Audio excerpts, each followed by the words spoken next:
그야말로 혼전의 연속이었습니다. 초반부터 맨체스터 유나이티드의 골키퍼 안드레 오나나의 실수가 나온 이후 막판까지 박터지게 치고받았고 결국은 뮌헨의 승리로 종료되었는데요. 분명 뮌헨이 이기긴 했지만 무려 3실점을 한 뮌헨입니다. 물론 맨체스터 유나이티드의 골들이 소위 말하는 우당탕탕 골이거나 세트피스에서 나온 골이긴 했지만 바이에른 뮌헨 역시 다 잡은 경기를 허무하게 날릴 뻔했기에 상당히 위험한 경기였는데요. 그런데 놀라운 것은 김민재 선수에 대한 평가입니다. 비록 승리했지만 이렇게 3실점을 하게 되면 보통 센터백 선수들은 최악이라는 평가를 받거나 무참한 공격과 비난을 당하게 되는 것이 일반적이라 할 수 있죠. 하지만 어찌된 일인지 김민재 선수에 대한 평가는 상상을 초월하고 있습니다.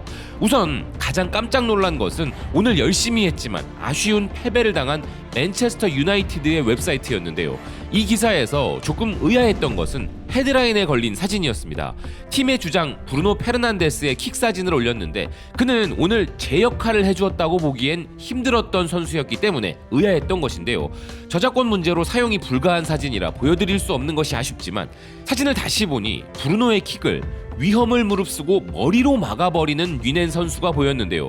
브루노 선수가 차고 있던 공에 머리를 들이대서 얼굴이 가려져 있던 선수, 그가 바로 김민재 선수였던 것입니다. 결국 맨체스터 유나이티드 웹사이트 리뷰 기사의 주인공은 김민재 선수였던 것인데요. 오늘 김민재 선수가 3실점 속에서도 불구하고 뮌헨 수비의 기둥으로 큰 활약을 하지 못했다면 이 경기는 정말 위험할 수 있었던 경기였고 김민재 선수의 이렇게 몸을 사리지 않고 투지 넘치는 수비 모습은 그가 뮌헨 승리의 밑거름이 되었음을 상징한다는 것입니다. 김민재 선수가 아직 이적을 하지 않았을 때 맨체스터 유나이티드 팬들 사이에서 맨체스터 유나이티드의 김민재 선수 영입설이 등장한 적이 있었죠. 그런데 그 당시 맨체스터 유나이티드의 일부 극성 팬들은 이 선수는 와봐야 수비진 3옵션이라고 비하한 바 있었습니다. 하지만 그들은 오늘 왜 자신들의 감독인 텐 하흐와 클럽 운영진이 김민재 선수를 그렇게 영입하려고 했는지를 명확히 느꼈을 텐데요. 뮌헨 소식을 전하는 매체 아벤차이퉁 뮌헨은 바로 이 부분을 꼬집고 있습니다. 기사는 오늘 맨체스터 유나이티드는 김민재와 케인에게 KO를 당하고 빈손으로 떠난다면서 실제로 김민재와 케인은 오늘 바이에른의 반대편, 즉 맨체스터 유나이티드의 유니폼을 입고 뛸 수도 있었던 선수들이었지만 맨체스터 유나이티드는 뮌헨의 명성에 밀려 이 두 선수를 뺏긴 바 있다 전하고 있는데요. 기사는 케인은 맨체스터 유나이티드보다 뮌헨을 선택했는데 케인만이 뮌헨을 선택한 선수가 아니었고 김민재 선수도 마찬가지였다는 것입니다. 특히 맨체스터 유나이티드는 실제로 김민재 영입을 위하여 최선을 다했지만 김민재 선수가 뮌헨으로 이적할 당시 다른 제안은 듣고 싶지도 않았다 라고 말한 것을 전하면서 실패한 부분을 전하고 있는데요. 그러면서 기사는 그런 김민재는 뮌헨에 오자마자 곧바로 중앙수비진의 주전으로 자리 잡았다는 것입니다. 오늘 이 경기는 영국 최고의 인기팀인 맨체스터 유나이티드에다가 잉글랜드 국대 주장 케인이 뛰는 경기였기에 영국 현지에서도 높은 관심을 받았는데요. BBC도 이 경기에 대한 보도를 하면서 김민재 선수에게 무려 3실점을 한 팀의 수비진이라고는 믿기지 않게 평점 7점을 부여하였습니다. 또 다른 매체들의 평가들은 더욱 놀라운데요. 나인디민이 또 김민재 선수에게 평점 7점을 부여하면서 볼을 계속 점유하고 빌드업을 잘했다고 평가했고 팀이 3점이나 7점을 했음에도 불구하고 그는 여전히 견고한 모습을 보였다고 이야기했습니다. 실제로 이탈리아에서 뛸 당시에도 상대로 만나 완벽하게 제압한 바 있던 선수이자 오늘 맨체스터 유나이티드의 스트라이커였던 라스무스 회이룬, 김민재 선수가 오늘 회이룬을 상대로 실점을 할 당시 사실 슛블록은 정말 잘하였으나 불의의 굴절로 실점을 허용하고 말았는데요. 그럼에도 오늘 그 외의 모든 순간에 김민재 선수가 뮌헨의 빌드업의 시작이었던 점과 다른 많은 장면들에서 활약한 것은 높은 평가를 받은 것입니다.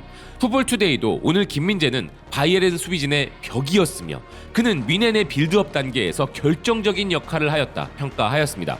데일리메일의 평가는 더욱 놀라웠는데요.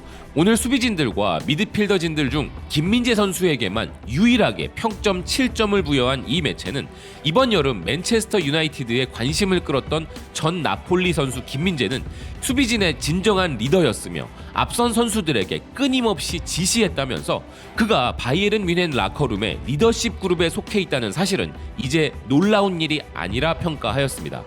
오늘 경기 보신 분들은 느끼셨겠지만 나폴리에서와 마찬가지로 김민재 선수는 그저 김민재 선수의 존재 자체가 수비 전술이었습니다. 뮌헨이 공격으로 올라갈 때면 김민재 선수 딱 한 명을 두고 전원 공격에 나섰던 뮌헨인데요. 투헬이 그토록 김민재를 원했던 이유가 바로 이 부분이었을 것입니다. 혼자서 상대 역습을 감당할 수 있는 능력을 가진 김민재 선수에 대한 자신감인 것이죠.